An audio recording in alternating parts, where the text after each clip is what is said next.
nuevo mes ya con un nuevo panorama, con nuevas oportunidades, con nueva dinámica, tanto en lo político como en lo económico y también en lo social. Todo el foco del venezolano atento a los hechos de los últimos días y también de los próximos días.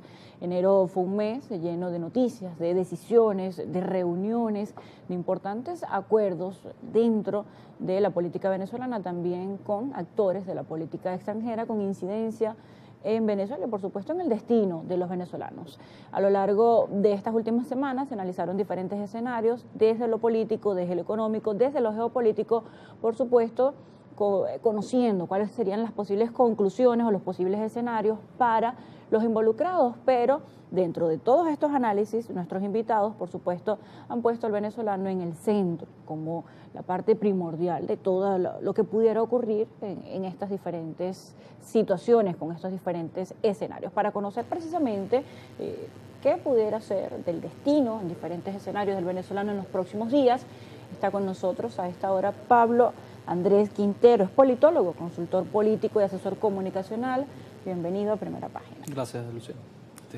Bien, bienvenido en este 2026 lleno de escenarios particulares, lleno de algunas situaciones inesperadas, como bien lo decía nuestro invitado anterior, Felipe, el diputado Felipe hablaba de que, bueno, muchas de estas situaciones se han generado de una manera inesperada y por supuesto para algunos también de una manera indeseada por haberse tratado de una incursión militar que dejó un lamentable saldo de fallecidos también en Venezuela. ¿Cómo ven desde tu consultoría, por supuesto, ya este mes de febrero? ¿Cómo lo comenzamos? Bueno, lo primero es que ya se acabó enero, parecía interminable.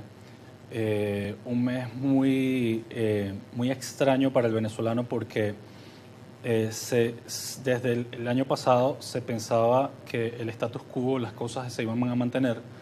De hecho, no estuvo contemplado un escenario como el que vimos el 3 de enero, entendiendo que existían múltiples amenazas desde el punto de vista militar.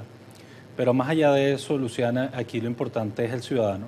Como bien lo mencionas, es el tema de que después de todo lo sucedido, lo que se ponga sobre la mesa es el hecho de la alimentación, la electricidad, los servicios públicos, la recuperación del aparato productivo, recobrar la confianza, que es creo que la primera tarea antes de una transición o antes de un cambio político, recobrar la confianza entre los actores, empresarios, sistema político, la gente que ha estado en el centro del conflicto.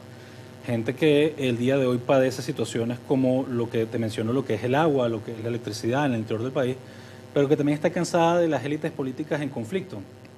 Élites políticas que no son nuevas, además, llevan años en esto. Por un lado hay un cansancio sobre la dependencia de los Estados Unidos en materia de política exterior, pero por otro lado también hay un cansancio a la promesa, al hecho de prometer cosas que no se cumplen.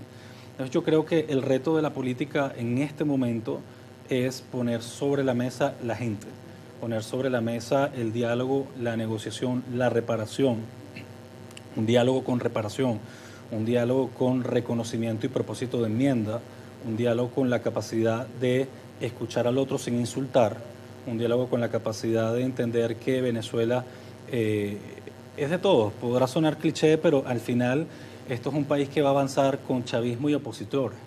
Bien, precisamente hablas de colocar al ciudadano, al venezolano en el foco de todo esto, porque precisamente a lo largo del mes de enero se tomaron decisiones, hubo cambios, nuevas orientaciones en la economía, en materia energética en Venezuela. Hubo una serie de movimientos, pero con respecto al venezolano, lo que principalmente se ha dado en estos días es esa garantía, por lo menos de la tranquilidad, que era lo más importante, la garantía de la paz, de la tranquilidad, de la seguridad del ciudadano desde el punto de vista de la nación, de la soberanía, bueno, y eso se conservó, pero con respecto a lo que es la vida ya íntima, la vida propia de la dinámica de la familia venezolana, el día 2 de enero, al 3, al 4, bueno, el que estaba bien siguió estando bien, el que estaba mal siguió estando mal, el que estaba muy mal siguió estando muy mal, el que estaba muy bien siguió estando muy bien. Es decir, en esto hay que apostar. Hubo cambios en cuanto a decisiones, pero la vida del venezolano continuó como estaba, por decirlo de esa manera. Sí, no, y como debe ser. Aquí el propósito de este proceso político nuevo es la recuperación económica del salario,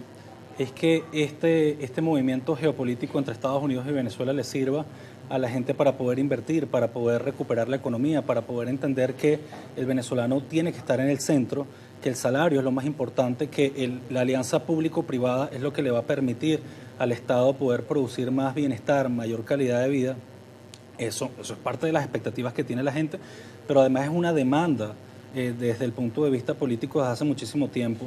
Yo creo que hay que darle la bienvenida en este caso a las decisiones que involucren diálogo, reconocimiento, apertura internacional.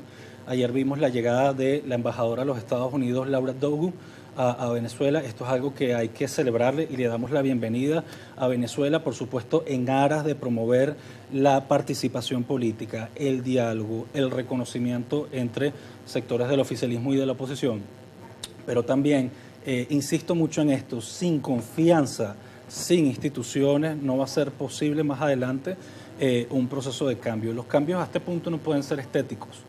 Los cambios a este punto deben ser estructurales, deben ser útiles para la gente, para esa persona que nos escucha, para la persona que se está levantando ahorita para ir al trabajo, para los estudiantes. Yo creo que hay que regresar mucho a una agenda de carácter social. Entender que no todo está en Twitter o en las redes sociales, en los medios de comunicación.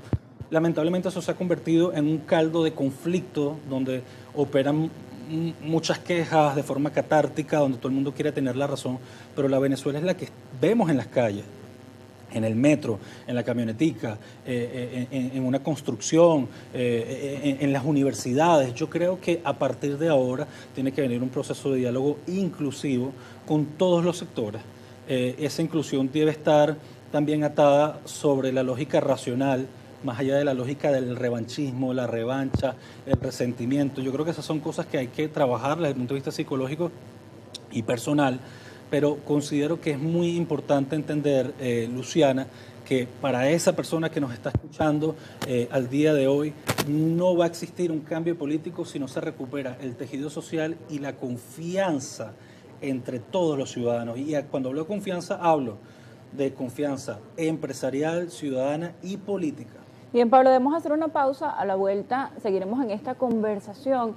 Hablabas de las expectativas que tiene el venezolano con respecto a dónde pudiera conducir todo este tipo de decisiones que se están tomando desde el alto gobierno venezolano y restaurando las relaciones básicamente con Estados Unidos. También se ha estado dando el restablecimiento de relaciones diplomáticas con otras naciones en este corto tiempo, pero quiero preguntarte, me lo vas a responder a la vuelta del corte, si el venezolano en este momento solamente puede ser espectador, si solamente lo que está en sus manos es, bueno, esperar, observar, tener paciencia y aguardar, o si pudiera cumplir algún rol activo en medio de esta transformación que se está dando en el país. Hacemos una nueva pausa y ya veremos.